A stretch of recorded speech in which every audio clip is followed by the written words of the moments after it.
Good afternoon, everyone. I'm Ashwin. I lead our technology services research here at HFS. Fellow panelists, our mission is to discuss the future of IT and business process services. And we have 30 minutes to figure out the answers. So it's a pretty straightforward mission for us. So let's do a quick round of introductions. So I'd like you to tell us about your background quickly. And then one word that or one phrase that comes to your mind when we think of future of IT and business services, you're not allowed to use agentic or AI. Satish, let's start with you. Yeah. Hi, it's always great to be back. Satish Nair, I head up global client relationships for Infosys. Change is a word. Change. Right. Hi, my name is Saju Joseph. I look after GBS BPO for Betton Dickinson. The word I would say is bright. Right. Okay. Arindam, I was at Citi for about 19 years, heading the GBS, the finance and risk share services and Infosec operations, all is based in New York. So I would say the current state, I wish I could say bright, but I would say conflicted. Okay, well, I'm John Harding. As it says there, I was the global CEO of Conair Cuisinart, the consumer products company, for quite a long time, but I prefer not to say long time. I prefer vintage or seasoned, Or the experienced CIOs become advisors and consultants, right? And my word is different. Different. Yeah, okay. Sorry, come on. Hi, my name is Ashish Chaturvedi. I lead BPO research at HFS. And the word that comes to mind is recomposition. Okay. So it could be a different kind of change, recomposed, which can lead to a bright but yet conflicted future. Okay, we'll get there. So what we wanted to do is we've been thinking about how the future of IT and business process services will look like, and we obviously been looking at various parts of operations and what the impact could be. So this is a very simplistic framework in the sense that what we are trying to say is, if you look at the bottom left, there are certain services which are very amenable to AI-led disruption. This is where the true services as software theme will come into life in our view. You move to the right, there are certain set of services which will be hugely AI-enabled, but then humans will always be leading the thinking, leading the judgment. On the top left, there could be platformized set of services where it's the machines that are accelerating it, but there are humans to set policies. And then thankfully, there are certain set of services which we still believe will remain immune to AI, and we get to we get to have our jobs, right? So I wanted to take some reflection. So as I said, Arindam, maybe we'll start with you. It's a simplistic framework, but your reactions and do you see things spanning this way? Yeah, your thoughts. Yeah, I mean, while it's sort of simplistic in a 2x2 way, but there's a lot of complexity in each one of those boxes. Yeah. But I would say, we are seeing where we had expected the changes to happen first, which is at the bottom left, right? Repeatable process, it's relatively deterministic, it's rule-based, transaction processing, things like that are happening, code generation at scale, right? So that's happening already. That was the very first, kind of two use cases, as you can say, had been happening for the last year and a half. The blocker, so that's a good part, right? I think the top right is almost like, this is like me task. It's something that at the moment with the current set of technology or the capabilities, we believe only the humans are capable of doing it, but that's going to change, rapidly. The blocker is the bottom, the top left, right? Because I'll take, the function that I ran for several years. This is all like pre-AI between 2014 to 17, 18, is the identity and access management for all of Citigroup, right? So 8,000 applications for 220,000 employees, 100,000 contractors, 40,000 corporate clients. A lot of it can be done by AI. Absolutely, right? What humans needs to do is to set the policy and the exception. I'm literally reading your text because it makes a lot of sense. I'm not reading it just because it's up there.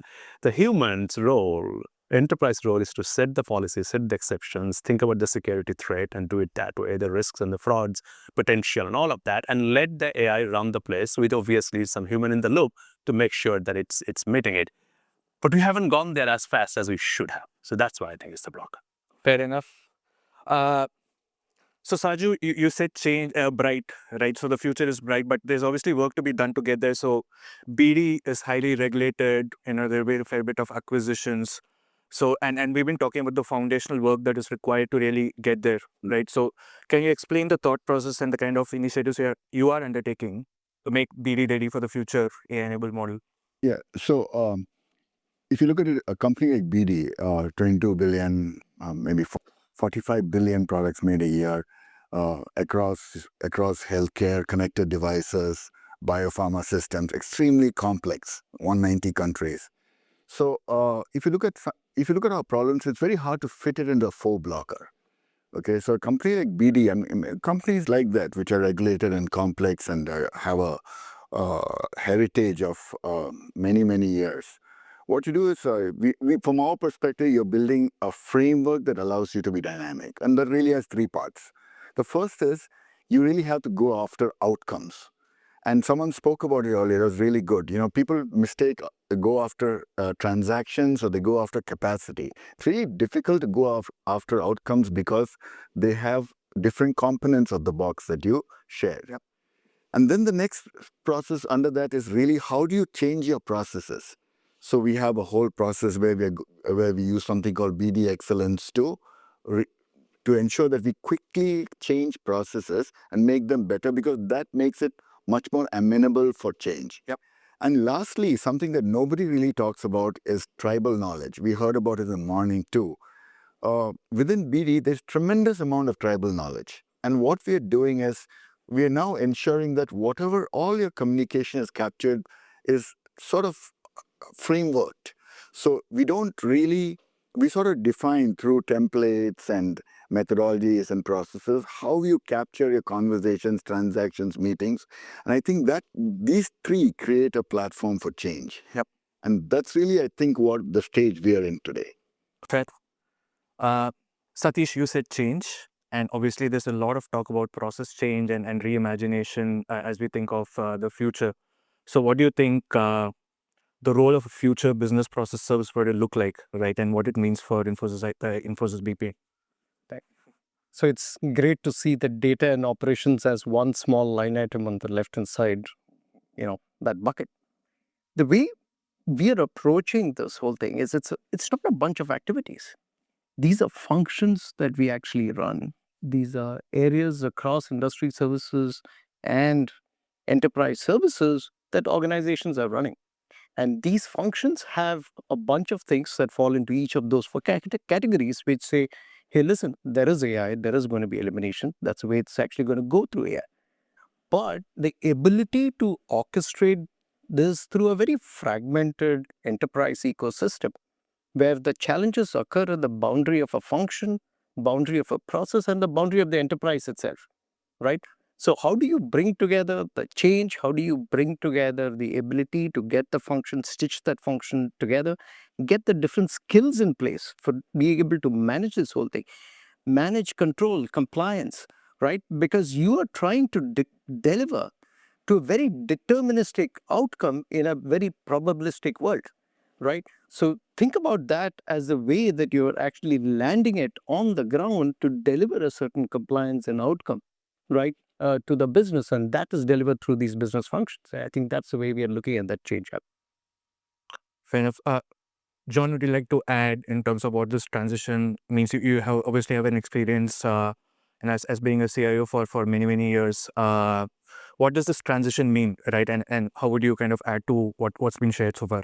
Sure. I mean, I think the transition we've all talked about over the last few days, there's a tremendous number of moving parts in this. And I think it's still a little bit about everybody's being on the same page about, we have to do this, we have to get into it, figuring out where to start. I think there's still an expectations gap in many organizations, both on the services side and on the consumer side of the services. Sure. Will you come to that what do you think needs to happen to close that gap? Well, I think more common understanding, more talking, more transparency on both sides and partnership. I thought we had a great conversation earlier in the HFS contract, I forget the jargon, but the contract renegotiation discussion. I think that really boils down to are both sides coming to the table willing to change and willing to trust, as it were, and demonstrate. Sure. got a point to add, but I'll wait for Ashish to make his comment. Okay, all right. So Ashish, you said recomposition, right? And we always have this banter in terms of whether the death or decline of the services industry is exaggerated or not, right? So we'd like to take your view as an analyst. What do you think? So the reason I said recomposition, there are 5 elements to it. If you look at the building blocks of services, how you measure one unit of work, a single unit of work first. Second, the pricing construct. Yep. Third, the talent pyramid. Fourth, the buyers in the room. Fifth, the competition at the door. I think all these 5 are getting rewritten at the same time. Yep. So what's essentially happening, it's the same set of atoms, but now they are forming a very different molecule. And that's why I said recomposition. On the point of whether services is past its expiry, I think after every few years, somebody writes a obituary for the industry. Yep. And it's a very sensational but baseless statement to make. It has no merit to it. Having said that, I don't think it's hunky-dory out there. Just because we are past that hockey stick growth that the industry experienced for about 15 years, that's done. This is the first time in history that the headcount and the revenue are getting decoupled. Yep. So obviously, these are ominous signs for in the industry. And the answer to that sign is in the quadrant that you had showed earlier.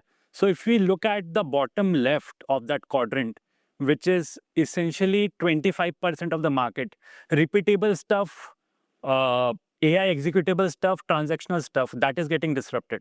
Yep. But I would argue that the remaining 75% of the market has scope to become 2x the size with giving 3x the value. Yep. And I'll explain with an example. Let's take any example in BPO. Under F&A, we have accounts payable. Now, how accounts payable is done generally is you get an invoice, you process that invoice, you pay that invoice, and finally the vendor takes a charge on it, a transaction charge on it. You repeat it million times or 10 million times basis the magnitude of the deal, and you get money for it. Essentially, that's the old model. Yep. Now, if you are going to remain in that old model, AI is going to eat you up. But the same vendor has now an option to manage end-to-end working capital for the client.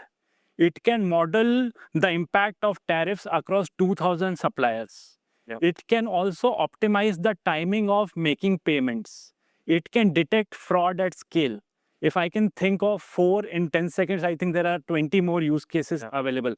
Another thing is right now you have a vertical relationship with the CFO. If you are able to provide these services, now you have a horizontal relationship with the CFO, which is much more valuable and which will gain you that. So according to me right now, what's happening is services industry is like wine. Yeah. And it's the barrel aging phase which is going on. Now it has all the potential to deliver you vintage, but you might also get vinegar if it gets exposed. Arindam, you wanted to add to that? Would you agree? Ashish, I think the vintage and vinegar is an interesting one. But I think also sort of, to paraphrase what you just said, I'll put it a little bit more, in a funny way. It's like Mark Twain's famous quote, right? The rumor of my death is highly exaggerated. So I think the services industry is kind of going through that moment. But what I would also say that for the enterprise, since I come from the enterprise side, if you lead this period of disruption with your providers, and if you lead with contract as your instrument of choice, you're dead in the water. Absolutely dead in the water. We have heard that over and over again from a number of people, yesterday from Amit and Wipro, today from Muhammad, as emphatic as it could be. You got to lead with the outcome. If we can't figure out the outcome so quickly because people haven't dealt with that, lead with the process. Right? A contract is the last thing to lead with. Yes, Saju. Yeah. She will kill me for saying that, but go ahead. As a consumer, I think a contract is really important. Yeah. Legal visit. Yeah. But in the end, what's really changing? Even a lot of discussions here is about is services industry dying or living or whatever. But we will always pay if we see value, whichever way it is sitting. And that's really all people are looking for today. So what you see now is, I see new people coming up with services. But services is still there because there's so much complexity in what we are trying to do. And there's so much unknown. We can do it if we had the people. But we also have a constraint, budget, manpower, etc. So you need help. And someone has to give you that help. Yep. It's not going to come from a software right now. Sure. So the composition is changing, but whoever changes faster, better. And we see this, we've been seeing this throughout industry. So I am pretty confident that the industry will continue. I would just add something I wanted to say before is, though I think from the enterprise side, there is an expectation that this is going to cost less, just because that's the hype and we can't get the CEO, the board past that easily. Yep. Yes, you can get more, or at least get more for the same money. There has to be, as part of this partnership, that recognition. Otherwise, I think it's going to be very hard to sell on the enterprise side. Satish, your view? Yeah. Yeah, I think the vinegar and the wine part is interesting. Either you cook them or you drink them. But you still need them. But I think more importantly, if I were to take a step back and look at the fact that there is business and business runs through a certain type of functions and how it gets done, I think for me the big change is the how part of how it will get executed. The functions start disappearing, right? Will suppliers need to get paid? Yes, they need to get paid, right? I mean, let's be clear. Nobody's going to work for free, right? The question is, how do you drive change in an ecosystem? You take an average organization that are 25,000 suppliers, right? How do you pay them, right? Driving the change and nature of skills that you need to bring in, and how is it that you can augment with AI to drive that change becomes so absolutely. And I'll stick to you, Satish. So that's a fair point. And Saju mentioned that there are new service providers that are coming up. But I wanted to understand, what are the new services that you see Infosys BPM kind of having the opportunity to now take to the market, which is becoming more relevant. So Ashish talked about the 2x opportunity and 3x value. So how do you see your portfolio, and how are you thinking about what you'll position to clients? I'm going to base this on what we are actually seeing on the ground in terms of where demand is actually coming from, right? First example is what we are seeing. For example, we are the largest mortgage service provider in Netherlands, right? We run whatever X number. But the nature of service is a full-fledged platform service, right? We run the entire stack out there. Now, if you look at what's happened over the last 18 months, is we probably run now 75% of all mortgages in Netherlands, right?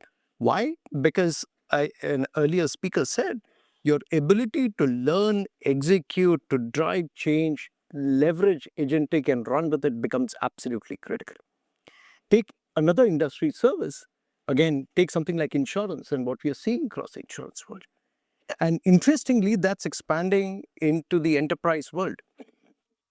If you look at the autonomous sourcing piece, now the problem statement that you're trying to solve is you have fragmented buying organizations in each of these areas. You're managing billions of dollars of spend, right? How do you really bring in an ability to consolidate, leveraging what AI can do, which you could not even do that earlier? So your platforms like autonomous sourcing, where we are actually running the catalog, aggregating that spend, being able to take it out there in the market for it to get consumed by individual buyers at each of these.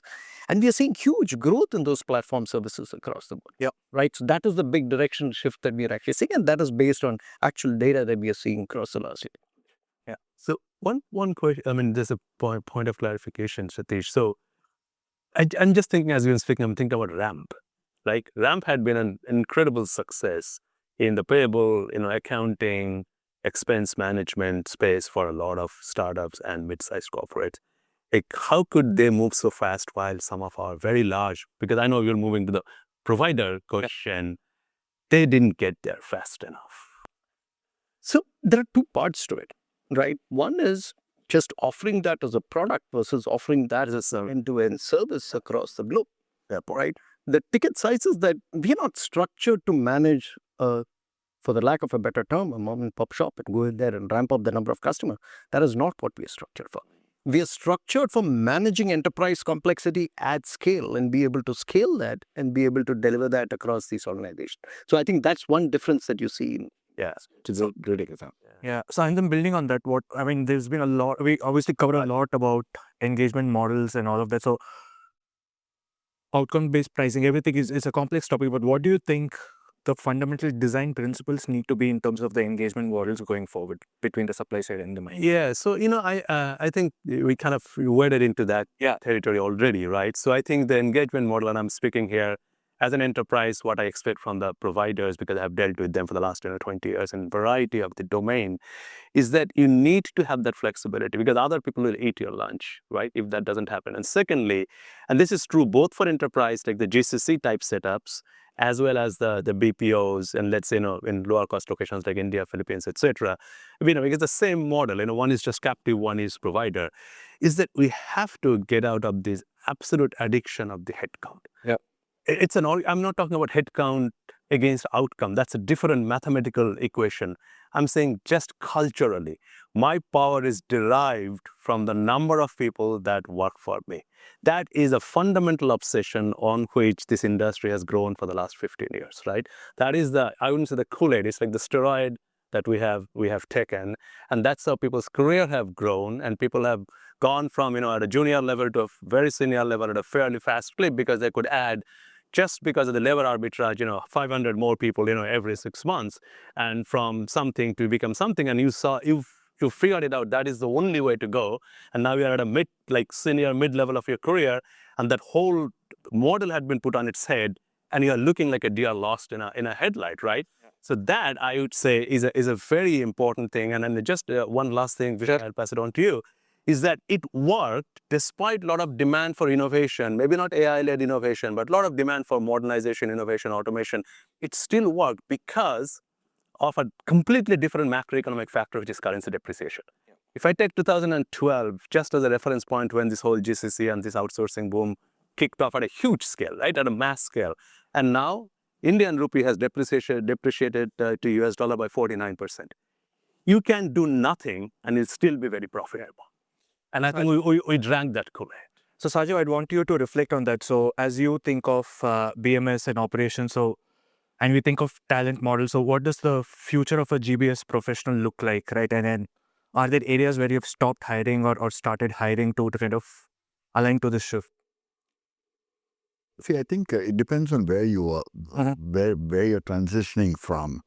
But if you look at services engine, you typically hired, as in using the IT language, single stack skills, accounting, finance, HR, and that was what you hired.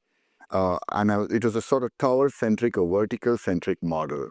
That is changing to a horizontal model, where you're increasingly driving your value through horizontal skill sets. So there is reconciliation, there is math skills, analytics, processing, and you're able to break it out. Now, in theory, that works, but there are a lot of outliers. So a lot of your hiring, and I would say it's not even hiring, because it should be looked at in terms of your partners also.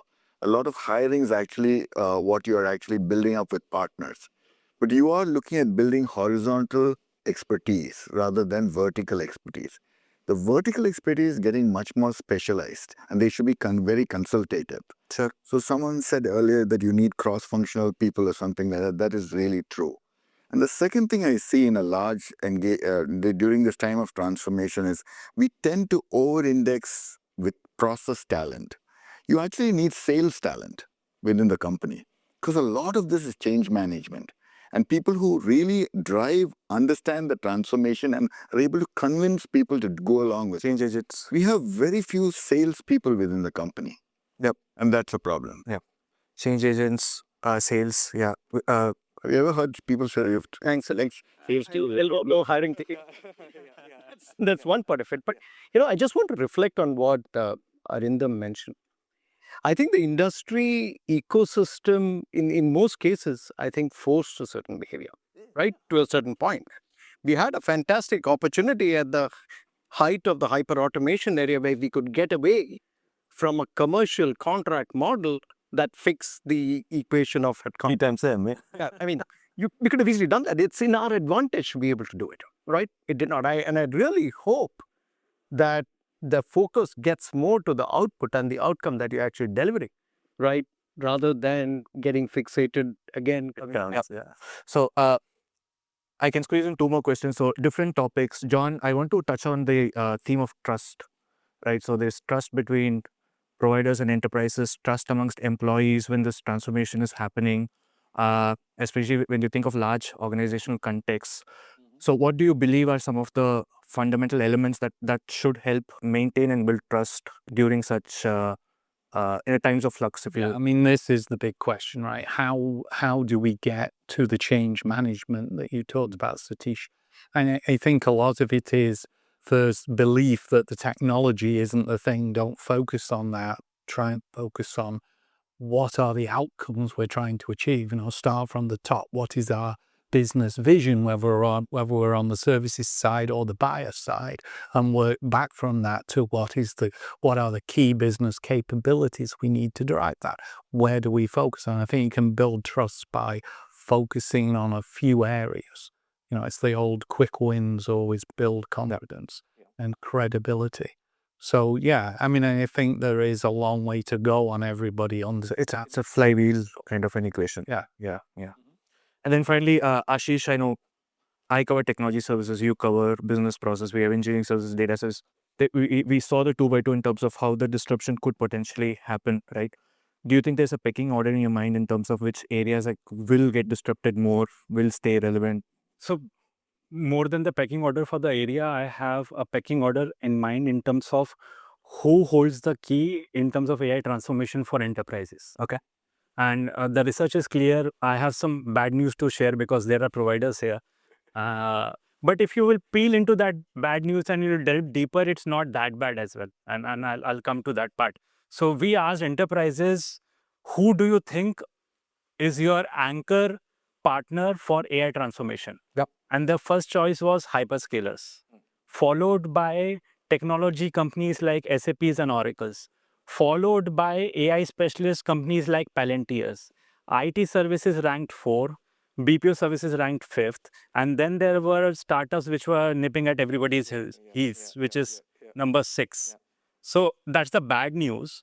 But when you talk to them, then they say, no, we appreciate what service providers bring to the table. It's just that when there are headlines to be made, it's about the platform rather than someone who operationalized the platform. And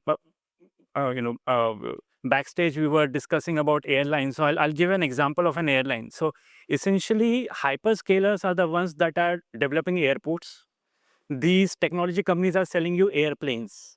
These AI native firms are saying we can provide you autopilot. But the problem is when you have turbulence at 35,000 feet, you require ATC. And that air traffic controller is the IT and BPO services providers. Yeah. So that's why they are relevant.